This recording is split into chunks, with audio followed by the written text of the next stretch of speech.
Hello friends, હું છું અલ્પેશ દેસાઈ અને આપ સૌનું સ્વાગત કરું છું ડિસ્કશન વિથ અલ્પેશ દેસાઈમાં. આજે આપણી સાથે આપણા ગેસ્ટ બન્યા છે. એનું નામ રાયકા એજ્યુકેશન ટ્રસ્ટ, જે જીવણભાઈ પાંડુ દ્વારા સંચાલિત થયું હતું.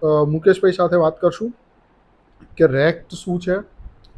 થોડી ઘણી માહિતી મુકેશભાઈના પર્સનલ જીવન વિશે પણ લઈશું અને રેક્ટનો ઉદ્ભવ કેવી રીતે થયો અને ફ્યુચર ફોરકાસ્ટ એટલે કે ભવિષ્ય શું છે રેક્ટનું, અને વિદ્યાર્થીઓ માટે અત્યારે હાલ રેક્ટ સંસ્થા શું કામ કરી રહી છે. મુકેશભાઈ, પહેલાં તો આપણે તમારા પર્સનલ જીવન વિશે કહે ભાઈ.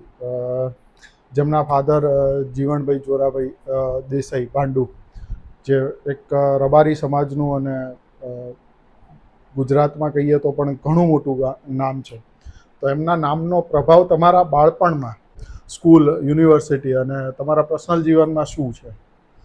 તો જય દ્વારકાધીશ. પહેલાં તો અલ્પેશભાઈ તમારો આભાર કે તમે લોકો આવી રીતે અમને યાદ કર્યા, એ બદલ આપ સૌનો આભાર. પિતાશ્રીની વાત કરું તો ઘણી બધી મહેનત કરી આ લેવલે પહોંચેલા હતા. નાનપણથી બી ઘણી મહેનત કરતા અને એમ એવું ખરું કે સમાજ માટે કંઈક કરવાની લાગણી, અને એમને જોડે જોડે અમને બી શીખવતા. તમે કહ્યું કે જે રેક્ટનો પાયો, તો રેક્ટ તો કર્યું, પણ એ પહેલે બી એ અમને એવું શીખવતા કે અત્યારે હાલ એ આયાત નથી, પણ અમને એવું વિચાર, એવું યાદ આવે એમના શબ્દો કે આપણને ભગવાને જે આપ્યું છે એ ખરેખર આપણે એના ચોકીદાર છે. તમે વહીવટ કેવો કરો છો, તમને વહીવટ કરવા માટે ભગવાને મૂક્યા છે. તમે કશું જ જોડે લઈ નહીં જતા. આપણને ભગવાને ગાડી આપી, બંગલો આપ્યો, અમુક જે જરૂરિયાત હોય સમાજના જે વ્યવહાર થઈ શકે એવો સગવડ આપણને ભગવાને કરી આપી છે. તો પછી બાકીનું કામ એવું કરું કે જેને જરૂરિયાત છે એ પૈસો એમાં વપરાવો જોઈએ. બરાબર છે. એટલે આવું બધું એમની જોડેથી ઘણું બધું શીખેલા છે. અને વાત કરું તો રેક્ટ 2007થી એમને ચાલુ કરેલું. લાલસિંહ સર પહેલાં આપણે એક્સિસ બેંકના હેડ હતા. ઓકે. અને એમના જોડે રહીને રેક્ટની શરૂઆત કરેલી. તો આમ શરૂઆતના તબક્કા 2007થી લઈ અને શરૂઆતના જ્યારે રેક્ટના જે શરૂઆતના તબક્કા હતા એમાં જે પ્રોબ્લેમ્સ, ચેલેન્જીસ જે કંઈ ફેસ થયું હશે, શરૂઆતના સ્ટુડન્ટો, વિદ્યાર્થીઓ જે અત્યારે સારી પોઝિશનો ઉપર હશે, તો સંસ્થામાં એ લોકોનો કેવો ફાળો, અને જે શરૂઆતની ચેલેન્જીસો જે તમને જ્યારે પાયો નાખ્યો લાલસિંહ પવારે અને જીવણ દાદાએ, તો એ ટાઈમે તમે શું અનુભવ્યું છે? પાયો નાખ્યો ત્યારે પહેલાં તો લાલસિંહ સર એક્સિસ હેડ હતા અહીંયા ગુજરાતમાં. સાહેબે એક દિવસ સમાજના આગેવાનોની મિટિંગ બોલાવેલી કે મારે એક નાનકડી જગ્યા જોવે છે, તો 50 બાળકો બેસી શકે, તો ગવર્મેન્ટની એક્ઝામો આવે છે, તો દીકરાઓ માટે આપણે એમને ગાઈડન્સ સેમિનાર રાખી શકીએ, ક્લાસ ચલાવી શકીએ. તો એ ટાઈમે મારા ફાધર એક પહેલી ને બે મિટિંગોમાં ગયેલા, ત્યારે જોયેલું કે ના ભાઈ, આ વ્યક્તિની જોડે રહીશું તો આ વ્યક્તિ કંઈક કરી શકે એવું છે સમાજ માટે. એટલે ફાધરે કીધું કે લાલસિંહ સાહેબ, તમે જો જરૂર હોય તો આપણે, મારી ઓફિસ છે મેમનગર, તો ત્યાં તમે આવો અને જોઈ લો, તો હું રેક્ટમાં આપવા તૈયાર છું. ત્યાંથી એ લોકો મિટિંગ પતાવીને રેક્ટ ઉપર આવેલા 2007માં, અને આપણી ઓફિસ જોઈને સાહેબને થયું કે ના જીવણભાઈ, આ જગ્યા આપણને ચાલશે, આપણે અહીંયા ક્લાસ ચાલુ કરીએ છીએ. 2007થી ત્યારે ઘણા બધા અધિકારી, જ્યારે ત્યાં સ્ટુડન્ટ હતા, અને એક જમાનો એવો હતો કે ખરેખર તમને વાત કરું અલ્પેશભાઈ, તો 2 મહિનાનું લેટ બિલ 4-5 હજાર રૂપિયા આવતું. ત્યારે આ સંસ્થા જોડે એ ટાઈમે 4-5 હજાર રૂપિયાની કેપેસિટી નથી. એના સાક્ષી આપણા રાજુભાઈ પાલની છે, રાજેશભાઈ હાલ છે ડેપ્યુટી કલેક્ટર સોમનાથ, અને ઘણા બધા નામ લઉં તો એટલા ઓછા પડે, એટલા વિદ્યાર્થીઓ ત્યાં છે અધિકારી કે લેવલે, કે એમને પોઝિશન ખબર હતી. આ સંસ્થા કયા પ્રકારના કાર્યો કરે છે? ગવર્મેન્ટ ક્લાસીસ, જે વિદ્યાર્થીઓને ગવર્મેન્ટ ક્લાસીસ ચલાવે છે, એના સિવાય બીજા કોઈ કાર્ય કરતું હોય એવું રેક્ટમાંથી? ના, રેક્ટમાં તો શું છે, એક આખી ટીમ બની ગઈ છે. હાલ આપણે ગવર્મેન્ટ ફોકસ છે. આજે આપણું બિલ્ડિંગ તૈયાર થવા જઈ રહ્યું છે. હાલ તો બી 200-250 છોકરા આપણે રાખીએ છીએ, અને ગવર્મેન્ટ એક્ઝામ, અને જ્યારે આખી બિલ્ડિંગ તૈયાર થઈ જાય, તો આપણા જે યુવાનો દ્વારા જ સ્કિલ ડેવલપમેન્ટ છે, પ્રાઇવેટ જોબ છે, એની બી બધી તૈયારીઓ થાય એવી સગવડ આપણે કરવા માગીએ છીએ. શિક્ષણને એક હથિયાર તરીકે ઉપયોગ કરી અને સમાજને સારી પ્રેરણા આપવાનું કામ કરી રહ્યા છીએ. રેક ઇન્સ્ટિટ્યૂટમાંથી અને આપણા જે કોઈ એવા વ્યક્તિઓ કે અત્યારે હાલ સારી પોઝિશન ઉપર હોય એવા કેટલા વિદ્યાર્થીઓ હશે? 2-3 જો નામ મળી શકે. ઘણા બધા અલ્પેશભાઈ છે. અત્યારે જેમ કહ્યું કે ગીર સોમનાથમાં રાજેશભાઈ હાલ છે ડેપ્યુટી કલેક્ટર, રાજુભાઈ પાલ્લી છે અમદાવાદમાં, કલ્પેશભાઈ રાયકા છે, ચિરાગભાઈ છે, કૃણાલભાઈ છે. આવા હજારોની સંખ્યામાં દીકરા દીકરીઓ ભણીને તૈયાર થયેલા છે. દીકરા દીકરીઓની વાત કરી તો આમાં રેકમાં અત્યારે આપણે બોયઝ અને ગર્લ્સ બંનેનું સંચાલન અલગ અલગ છે કે એક જ છે કે કેવી રીતે હોય? જ્યારે આપણે બિલ્ડિંગનું ડ્રોઈંગ કર્યું ને ત્યારે આપણે તો એક જ જગ્યાનું પ્લાનિંગ હતું. સમાજ માટે જગ્યાની કિંમત તો ઘણી મોંઘી થઈ ગઈ હતી. ત્યારે આપણે તો જે બિલ્ડિંગ અત્યારે ડ્રોઈંગ છે ને એ પ્રમાણે દીકરા દીકરીઓ એક જ બિલ્ડિંગ પણ બંનેની સીડી અલગ, બંનેની લિફ્ટો અલગ, બંનેનું ટોટલી રહેણાંક અલગ થાય એવું ડ્રોઈંગ આપણે બિલ્ડિંગની રીતે તૈયાર જ કર્યું છે. તો કુદરતને એ મંજૂર નહીં હોય તો આપણે દીકરીઓની બી જગ્યા બાજુમાં સરકાર જોડેથી લઈને રાખી છે. ઓકે, એટલે ત્યાં પણ ભવિષ્યમાં ગર્લ્સ હોસ્ટેલ તરીકે આપણે આ પ્રોજેક્ટ પતે પછી આપણું પ્લાનિંગ ભવિષ્ય ત્યાં ગર્લ્સ હોસ્ટેલ બનાવવાનું બી છે. ઓકે, અને સેમ જે રીતે અત્યારે રેક ઇન્સ્ટિટ્યૂટ છે એ જ રીતે બોયઝ અને ગર્લ્સની બંનેની સેફ્ટીને ધ્યાનમાં રાખી માતા પિતાનો સંપૂર્ણ વિશ્વાસ તમારા ઉપર રાખી અને જે વિદ્યાર્થીઓને મોકલે છે નાના ગામમાંથી લઈ અને મોટા શહેરો સુધીના વિદ્યાર્થીઓ તમારા ત્યાં આવતા હશે, તો એ બંનેનું સેફ્ટીનું ધ્યાન તમે રાખેલું છે. ઇવટ આપણો અધિકારી છે જે કે પરેશભાઈ શેવાળા છે, એવા બધા આપણો ગ્રુપ સર્કલ છે. તો હરેક સ્ટડી એ લોકોની ફેકલ્ટી લાવવાનું કામ, સેફ્ટીનું એ લોકો બી એમાં સંચાલન મોસ્ટ ઓફ એ લોકો કરતા હોય છે. એ લોકોને એમને એમ નહીં લેવાના, એ લોકોની એક્ઝામ લે છે કે ભાઈ આ સ્ટુડન્ટ કેપેબલ છે કે નહીં. એટલે જે એક્ઝામ આપણે અધિકારી જ આપણે એક્ઝામ લે છે, પેપર એ લોકો નીકાળે છે. જે વ્યવસ્થિત હોશિયાર જે છોકરા હોય એનો એ લોકો નિયમ રાખે 100 માર્કની એક્ઝામ લે, 70 માર્ક્સે પાસ, તો એ લોકોને એડમિશન આવી રીતે દીકરીઓને આપતા હોય છે. અને ત્યાં 24 કલાક લાઇબ્રેરી વાંચવાની સગવડ બી આપણે વ્યવસ્થા કરેલી છે. લાઇબ્રેરી છે ત્યાં આગળ અત્યાધુનિક સુવિધાઓ બધી મૂકેલી છે.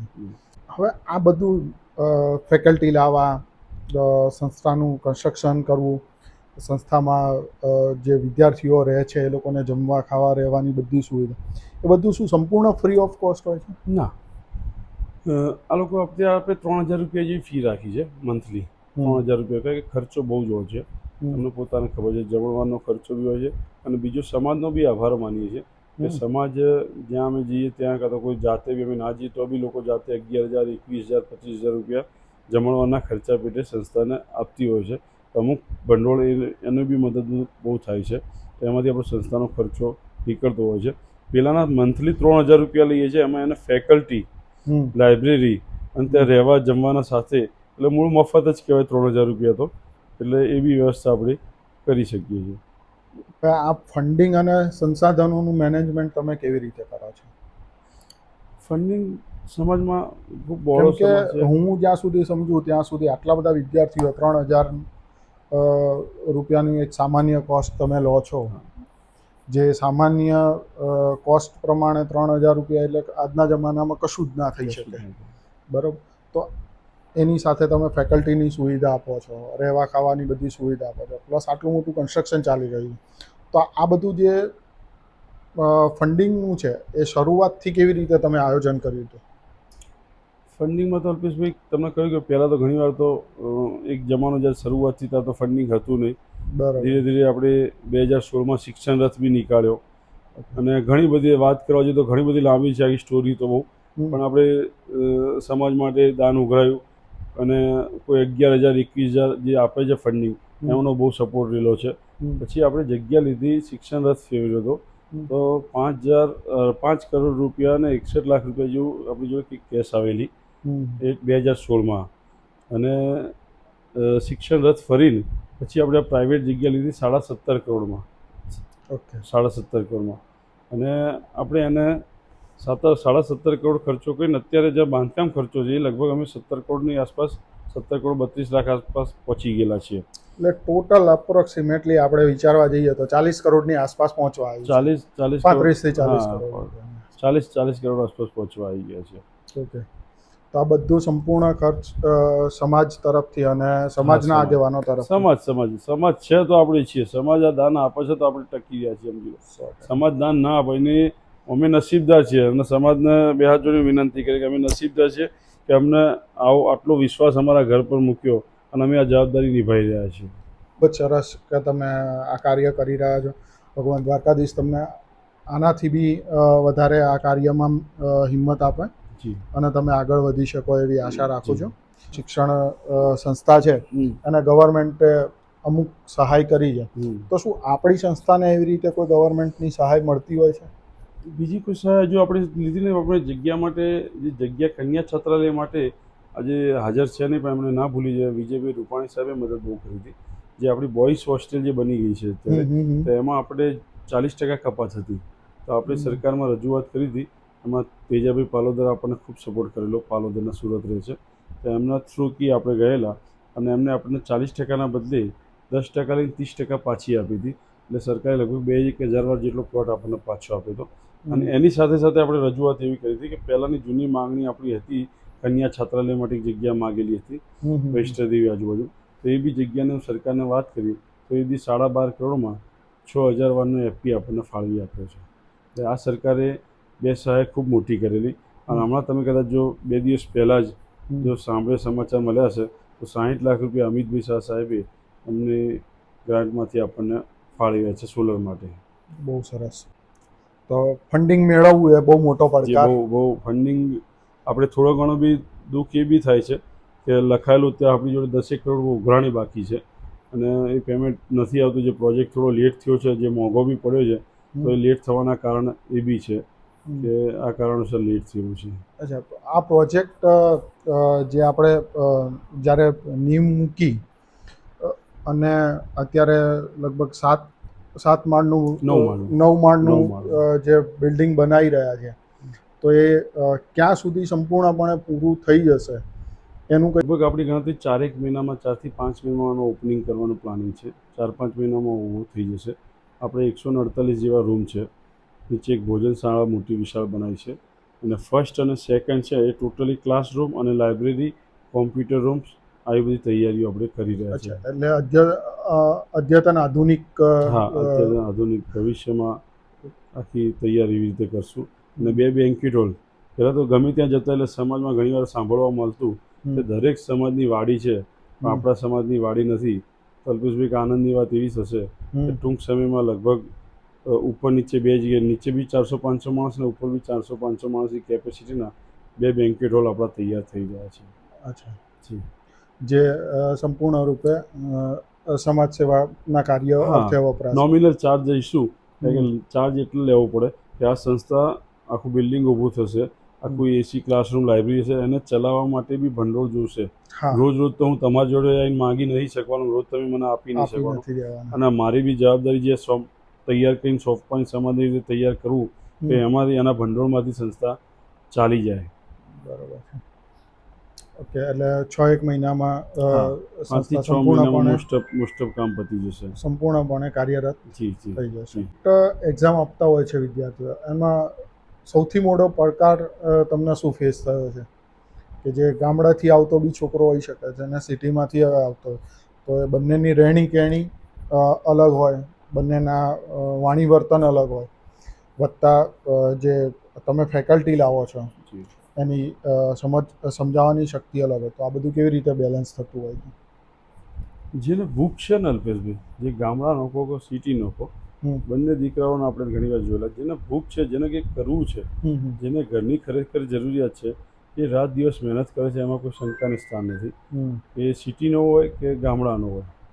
ઘણી વચ્ચે હમણાં જે આપણે 250 છોકરા રહેતા હતા, એમાંથી મને 3 છોકરા એવા મળેલા કે જે અમદાવાદમાં જ ફર્સ્ટ ટાઈમ આવેલા. અચ્છા. હા, કે અમે કોઈ દિવસ અમદાવાદમાં આવેલા નથી, એટલે આપણને નવાઈ લાગે કે સાલું શું પરિસ્થિતિ એમ. તો મુકેશભાઈ, તમે યુવા પેઢીને શું સંદેશ આપવા માગશો? અલ્પેશભાઈ, યુવા પેઢી તો અત્યારે આપણાથી કરતાં વધારે ટેલેન્ટેડ હોય છે, પણ તમે કહો છો તો બસ એમને એક જ રજૂઆત કરવા માગું છું કે જ્યાં હોય ત્યાં સમાજને નહીં ભૂલવો. પછી શિક્ષણમાં જેમ બને તેમ શિક્ષણ વગર ચાલે એવું નથી. તમને કહું એમ કે જેમ આપણે રેકની આજુબાજુ ઘણીવાર અમે જોઈએ છીએ કે કોઈ જગ્યાએ બિલ્ડરના ત્યાંથી જઈએ છીએ જે ચોકીદારી કરવી પડે છે, ડ્રાઇવરિંગની નોકરી કરવી પડે છે, તો એના કરતાં જો શૈક્ષણિક હોય, તમારા ઘરમાં કોઈ શિક્ષક હોય તો એ ઘર તારી શકે, એનું કુટુંબનું તારી શકે, એનો પિયર પક્ષ હોય, એક લેડીઝ જો ભણી હોય તો એનું સાસરું પિયર પક્ષ બંને તારી શકે.